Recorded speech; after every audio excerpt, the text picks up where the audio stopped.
listening to The Coffee Hour. I'm Andy Bates. I'm Sarah Golseth. Okay, Thanksgiving has happened. And it's Christmas time. Almost Christmas time. Advent is right around the corner, and there are some really neat events happening here in the Midwest that we want to share with you today. And we'll get to those in just a moment. Thanks to Concordia University, Wisconsin for supporting the Coffee Hour. Find out more about Concordia University, Wisconsin at cuw.edu. Live uncommon. There is a lot of history right here in Missouri. And we're in the St. Louis area. If you go just about an hour and a half south of here, there is a lot of history. And we're going to talk about some of that history actually in the new year with Dr. McKenzie about all of the churches and some of the early settlers in that area. Joining us today, Trish Ertzfeld. She is with Perry County Heritage Tourism and here to share with us about the Christmas Country Church Tour that is taking place. It's been going on for over 15 years. I think we're looking at 18 years now. Trish, welcome to the Coffee Hour. Thank you so much for having me. We are excited to talk about the Christmas Country Church Tour taking place now. I believe before we went on air today, you mentioned this is year number 18 or 19? It is. It's our 18th year. We started in 2005. Back in 2005, they had 6 churches that started out. And over the years, we have steadily increased. When I came on in 2016, we bumped up to 22 churches. And I am happy to say that last year and this year, we will both have 37 churches that will be on our tour. So we're super excited about everything that they bring to our tour. That is a lot of churches to go visit and sounds super exciting. We're going to get to the details of that in just a second. But what is unique about the history of Perry County, the surrounding areas? Why is this even a thing? Well, I think what is unique is our culture and our traditions during the holiday season. And it really all goes back to our immigrations. We have, our immigrations go back to the 1830s, the 1820s, and we just see that in our churches that have been here. All of our churches, except for 3, are over 100 years old. And these are the buildings. These aren't the congregations.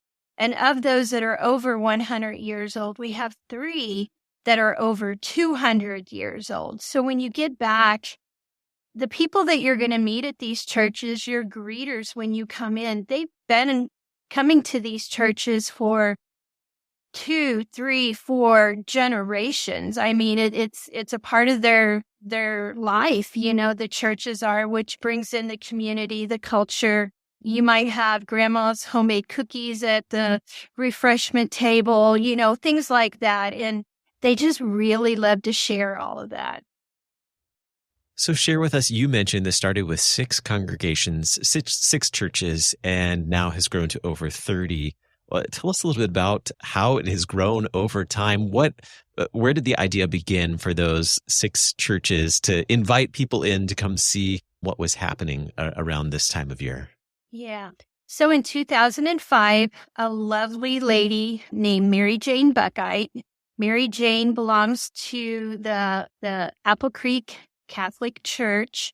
It was the first one of the 6 churches. Mary Jane had the ideal that, the churches are all decorated lovingly by their congregation members and stuff. And she thought, everyone does so much for their churches. Wouldn't it be nice to go and see what other churches have? Because we're kind of creatures that we go to our church and only our church. But if we're Catholic, what does the Lutheran church look like? Or what does the Presbyterian church look like? These are our neighbors. These are our friends and family.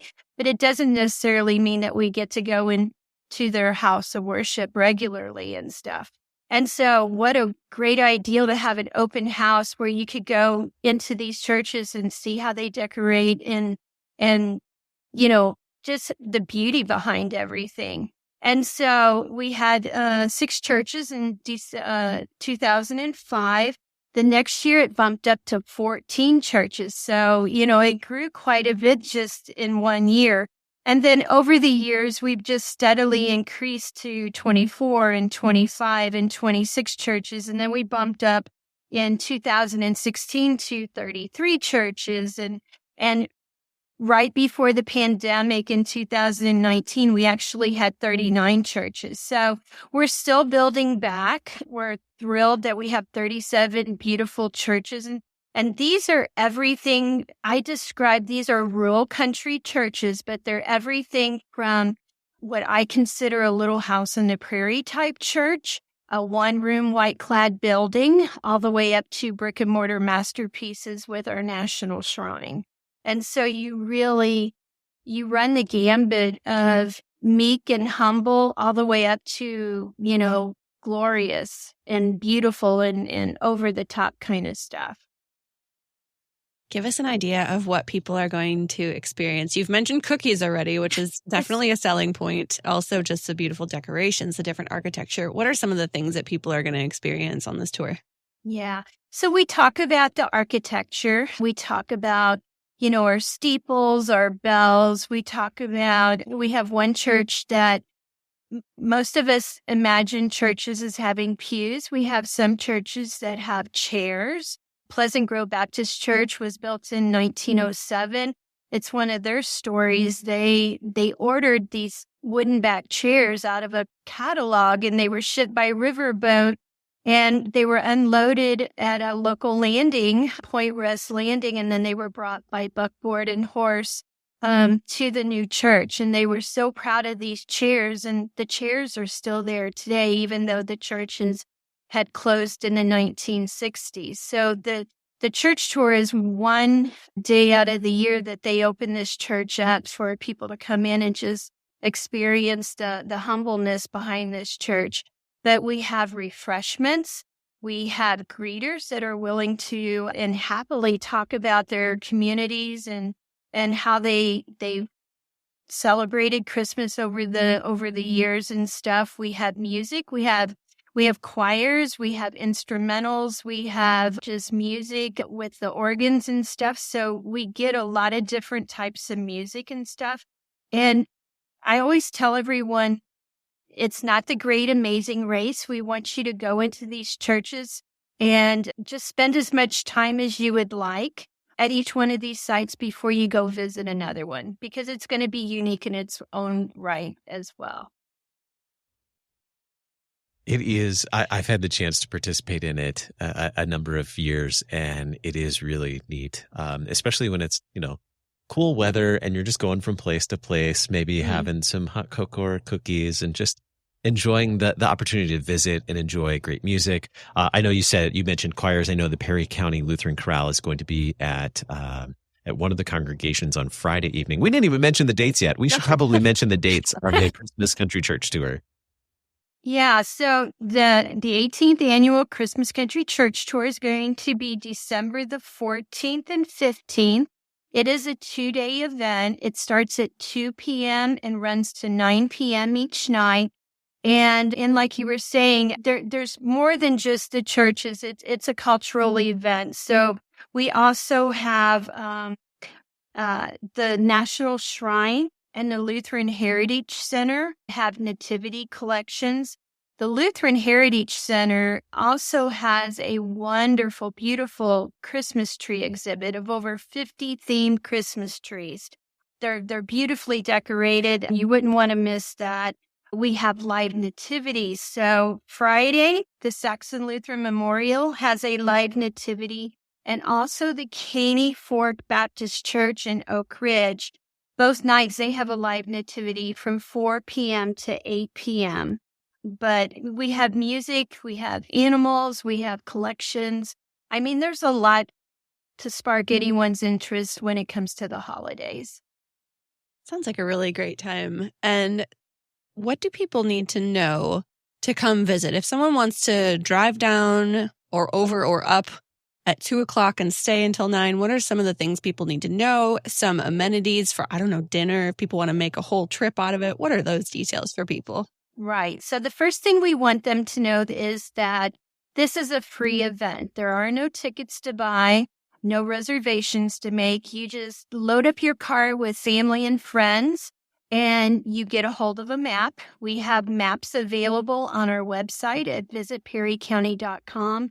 You can also find them at the Perryville Welcome Center.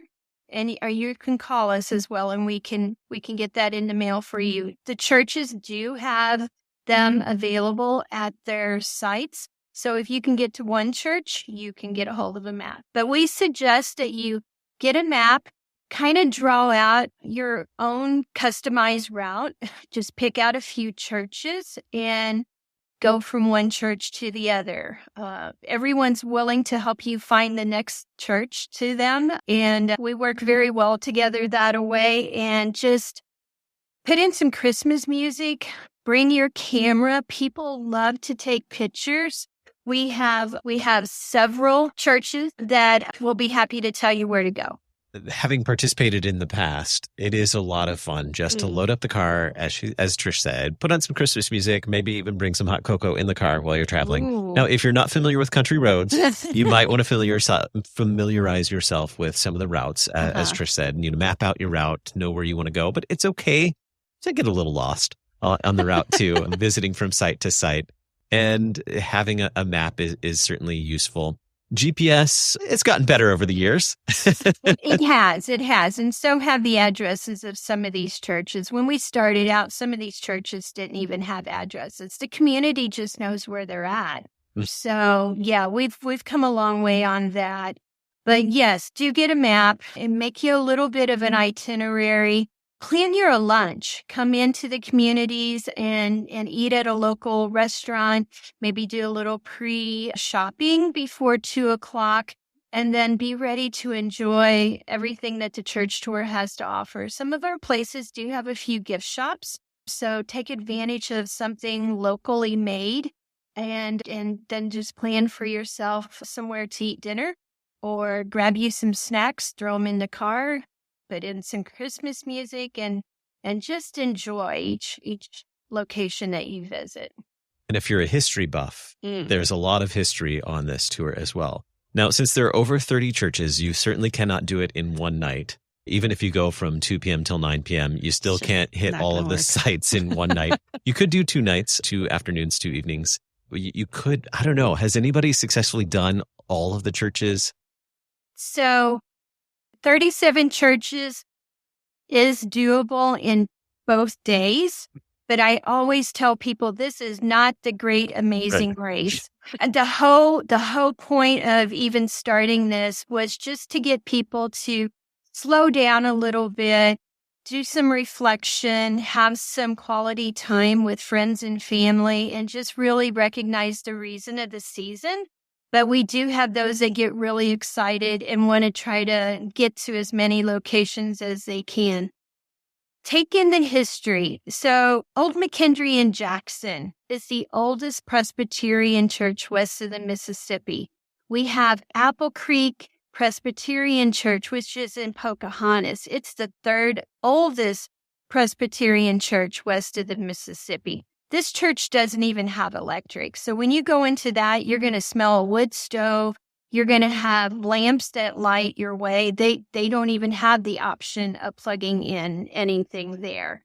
We had the Brazos Presbyterian Church located in Brazos. It just celebrated its 200th anniversary, and they have a wonderful Civil War slave history in that church, where the slaves used to come and attend that church there. So they got some remarkable history there. If you go to the Kaskaskia Immaculate Conception Church in Kaskaskia, Illinois, you will see their 5th church building. And this one is still over 100 years old. But what's unique about this one is it was taken down brick by brick and brought to the location that you're going to see it at and put back together. And it's their 5th church, and it's still over 100 years old. The altar there is made of 2 solid pieces of wood that were carved. It's absolutely gorgeous. And the painting behind the altar dates back to the 16th century. So there's so much rich history. We just really want you to kind of take a little time and kind of capture some of that. Very good. How can we find the information, find a map as well? What's the website again? Website is visitperrycounty.com. Thank you so much, Trish, for spending some time with us this morning on the Coffee Hour. Again, coming up December 14th and 15th. Thanks so much for being a guest on the Coffee Hour.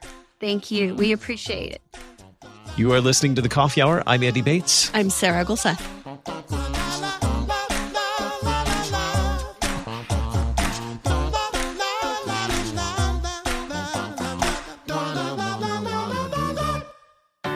At Concordia University, Wisconsin, we believe you were created for a reason, to use your God-given gifts to help others, to live a life of self-sacrifice in a me-first world, to live a life that's uncommon. Whether you're taking one of 50-plus online programs or learning with us in person on the shores of Lake Michigan, you'll be equipped to make an uncommon impact. Learn more at cuw.edu. Concordia University, Wisconsin. Live uncommon.